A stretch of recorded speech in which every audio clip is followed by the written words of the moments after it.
Update बता देते हैं आपको। बेसमेंट में चलने वाले 20 कोचिंग सेंटर्स सील किए गए हैं। दृष्टि आईएएस को एमसीडी ने सील कर दिया है। जाना माना कोचिंग सेंटर है ये। राजेंद्र नगर में छात्रों का प्रदर्शन, असली गुनहगार की गिरफ्तारी की मांग छात्र कर रहे हैं। राजेंद्र नगर में राउज कोचिंग सेंटर में जो हादसा हुआ, उसके बाद मुखर्जी नगर, राजेंद्र नगर में सीलिंग की ड्राइव चलाई गई। कल बुलडोजर एक्शन देखने को मिला।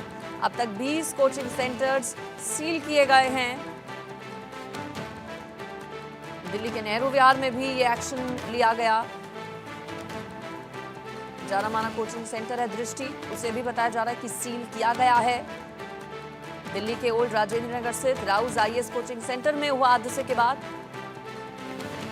एमसीडी, दिल्ली पुलिस एक्शन में है। अब तक 20 सेंटर्स सील किए गए हैं। इस हादसे की जांच के लिए गृह मंत्रालय ने एक रिपोर्ट कमेटी का भी गठन किया है।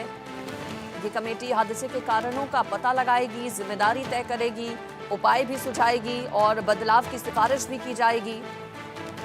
10 लाख रुपए की मदद का ऐलान भी किया गया। उपराज्यपाल वीके सक्सेना की ओर से मृतकों के परिवार वालों के लिए। दिल्ली पुलिस और एमसीडी एक्शन में भी है। 20 कोचिंग सेंटर्स जिन्हें सील किया गया है। एमसीडी एक्शन में अब नजर आ रही है। सोमवार को कल राजेंद्र नगर, मुखर्जी नगर में नेहरू विहार में सीलिंग ड्राइव चलाई गई। बताया जा रहा है कि कुछ अधिकारी सस्पेंड भी किए गए हैं। जेई को टर्मिनेट किया गया है, एई को सस्पेंड किया गया है। आपको बता दें कोचिंग हादसे पर एक्शन क्या क्या हुआ है, क्या क्या कदम उठाए गए। देखिए, मृतकों के परिवार वालों के लिए 10-10 लाख रुपए के मुआवजे का ऐलान किया गया है। बेसमेंट वाले 20 कोचिंग सेंटर्स सील किए गए हैं। दृष्टि आईएएस को एमसीडी की ओर से सील कर दिया गया है। कुछ अधिकारी सस्पेंड किए गए हैं, कुछ को टर्मिनेट किया गया है। चूंकि बताया जाता है कि इस पूरे मामले में लापरवाहियां कई अलग अलग स्तर पर हुई है। कई अलग अलग विभाग इस पूरे हादसे के लिए जिम्मेदार हैं। चूंकि शिकायत कई बार की गई थी अलग अलग चीजों की, एक्शन कुछ नहीं हुआ था। ध्यान वक्त पर अगर दिया गया होता तो शायद इन छात्रों की मौत नहीं होती। साथ ही छात्रों में जबरदस्त गुस्सा है, आक्रोश है। सियासत भी इस पर हो रही है। घेरा जा रहा है बीजेपी की ओर से आम आदमी पार्टी को। आज भी प्रदर्शन है। वीरेंद्र सचदेवा की अगुवाई में बीजेपी प्रदर्शन करेगी। वहीं आपने संजय सिंह को भी सुना। संसद परिसर में आम आदमी पार्टी के सांसदों की ओर से प्रोटेस्ट किया गया। ज्यादा डिटेल्स मैं ले लेती हूँ। मेरे साथ हमारी संवाददाता मेहंदी गर्ग जुड़ गई हैं। मेहंदी, और लेटेस्ट अपडेट क्या है अभी का आपके पास इस पूरे हादसे के बाद? कार्रवाई क्या हुई अभी तक, और प्रदर्शन आज बीजेपी का है, उसके बारे में भी बताइएगा।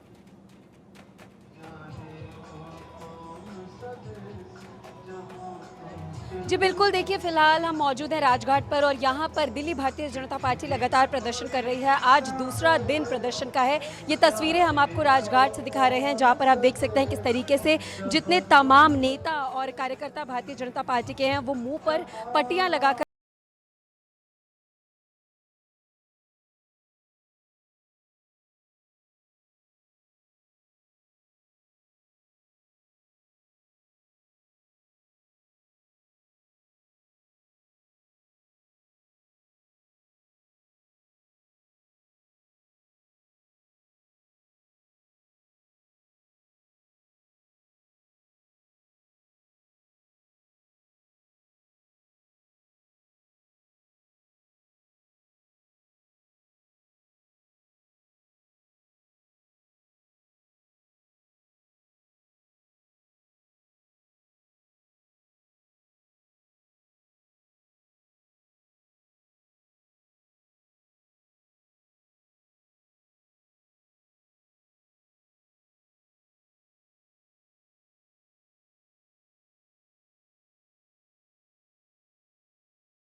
बोलने को तो तैयार नहीं होगा, लेकिन मंच पर कौन कौन मौजूद है मेहंदी, ये भी बताइए आप। और क्या अब इन लोगों की ओर से मांग की जा रही है? हाथों में पोस्टर और बैनर भी हालांकि हम देख रहे हैं। जी, अगर मंच पर नेताओं की बात की जाए तो ये जो तस्वीरें आप देख सकते हैं, यहाँ पर मंच के बीच में ही सेंटर में जो बैठे हैं वो दिल्ली प्रदेश अध्यक्ष हैं वीरेंद्र सचदेवा, जिन्होंने अपने मुंह पर पट्टी बांधी हुई है। साथ ही साथ उनके साथ में नेता प्रतिपक्ष एमसीडी के जो है राजा इकबाल सिंह, वो भी लगातार यहाँ पर सुबह से बने हुए हैं। लेकिन कुछ देर पहले यहाँ पर सांसद बांसुरी स्वराज और प्रवीण खंडेलवाल भी पहुंचे थे और उन्होंने अपना स्टेटमेंट यहाँ पर जारी किया था और लगातार आम आदमी पार्टी पर निशाना साधा था और कहा था कि ये उनकी गैर जिम्मेदाराना हरकत की वजह से ही हुआ है और आम आदमी पार्टी जहां पर केजरीवाल की हेल्थ उनको, तो अब ये जब बसेस ऐड होंगी उससे उनको बहुत फ़ायदा होगा और आने वाले समय में इसी तरीके से और बसेस को भी ऐड करने की प्लानिंग है और धीरे धीरे बसेस ऐड होती चली जाएंगी। और मैं समझता हूँ कि दिल्ली को जो ज़रूरत है सबसे ज़्यादा, अगर पोल्यूशन को कम करना है तो जो सबसे ज़रूरी है वो ये है हमको पब्लिक ट्रांसपोर्ट को बढ़ाना और ये उसी दिशा में कदम है। सर, एक तरह से माइलस्टोन भी है क्योंकि कंट्री में किसी भी जगह पे 25% फ्लीट पब्लिक ट्रांसपोर्ट की इलेक्ट्रिक नहीं है।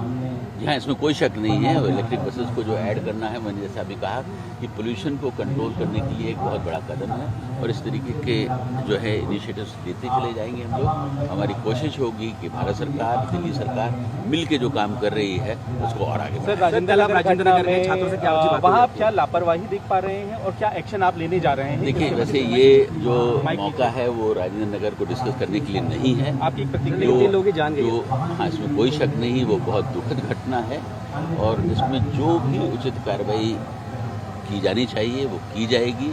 मैंने वहाँ भी कहा था कि हम उसकी जांच कर रहे हैं, लेकिन मैं कोई हेस्टी डिसीजन लेने में विश्वास नहीं रखता हूँ। सारी चीज़ें हमारे सामने आ रही हैं, उसके बाद जो भी उचित कदम होगा लिया जाएगा। सर, आप वहाँ कह रहे हैं कि अधिकारी उनकी सुनते नहीं, वीडियो भी जारी किया गया, कह रहे हैं आपकी शहर सर, प्राथमिक जांच में क्या नजर आया वहाँ पे? एलजीबीके सक्सेना को आप सुन रहे थे। बीजेपी के प्रदर्शन की भी इससे पहले आपने तस्वीरें देखी। मेहंदी जहां से हमारे साथ सीधे जुड़ी हुई थी। मौन प्रदर्शन किया जा रहा है बीजेपी की ओर से। आज कल भी प्रदर्शन देखने को मिला था, आज मौन प्रदर्शन है। वीरेंद्र सचदेवा मौजूद हैं, मेहंदी मेरे साथ जुड़ी हुई हैं ठीक उसी जगह से जहां पर ये मौन प्रदर्शन बीजेपी का चल रहा है। मेहंदी, ये बेहद दुर्भाग्यपूर्ण भी है कि 3 छात्रों की मौत हो गई, लेकिन सियासत इस पर बहुत ज्यादा हो रही है। बीजेपी आम आदमी पार्टी को जिम्मेदार ठहरा रही है। आम आदमी पार्टी की ओर से उल्टे बीजेपी पर सवाल उठाए जा रहे हैं। संजय सिंह को भी इससे पहले हमने सुना, कह रहे हैं कि रेगुलेट कर देना चाहिए, सरकार को संसद में बिल लाना चाहिए इसके लिए।